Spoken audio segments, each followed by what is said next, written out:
I'ma let them know I seen the truth. Let them, I'ma let them know I seen the truth. Let them, I'ma let them know I seen the truth. I'm a danger to you, danger zone. Thinking good, crazy. Always thinking good, crazy. Always thinking good, crazy. Always thinking good, crazy. On my mind, I'm busy thinking raging. Had to turn a new leaf. Had to make a new chapter. Had to turn a new chapter. Raging. Busy thinking raging. Had to make sure that I keep going in when it's winning down. Who gon' play and pretend? Had to make sure that I keep going in when it's winning down. Who gon' play and pretend?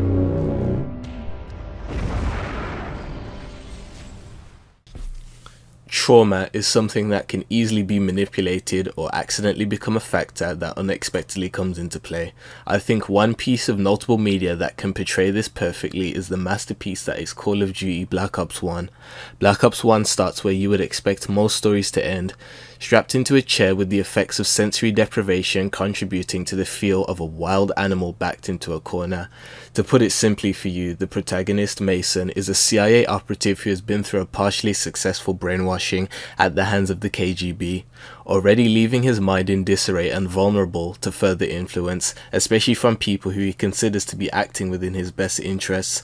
The game manifests this vulnerability in the character of Viktor Reznov, a senior Russian veteran and fellow inmate of the prisoner of war camp they both inhabit, leading to a massive breakout of the prisoner of war camp and a miraculous escape from Reznov himself, later appearing back ominously to assist Mason through thick and thin as a brother-in-arms, the perfect combination. But of course, under heavy mental distress, nothing is ever what it seems. Viktor Reznov's been dead for 5 years.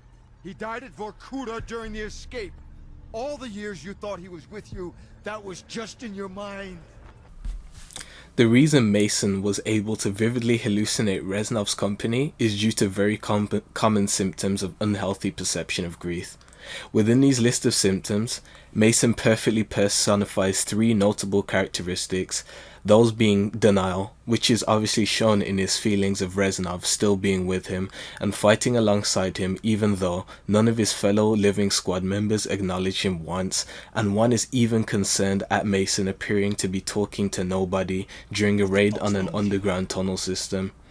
The second is Mason's hellbent attitude towards completing the orders given to him in an acidic, hateful tone by Reznov while he was still alive during their capture in prison. This leads to Mason going out of his way multiple times and dragging his squad mates into exceedingly dangerous situations. The Victor was surely dead. He wasn't dead! It was a lost cause, and you still went in. Why? His protection team had gone dark.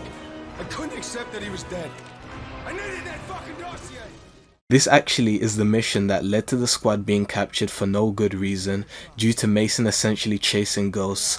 To make it even worse, this directly led to the death of Bowman, one of his closest friends, as he is bludgeoned to death right in front of him. Communist piece of shit. Bowman! Bowman! You fucking son of a bitch! Next. Although Black Ops 1 is a phenomenal game by itself, I think it deserves more praise for its underlying theme of the consequences of untreated mental health. When you really think about it, Black Ops 1 is a game about finally letting go and leaving your trauma behind to clear your mind and regain rational thinking.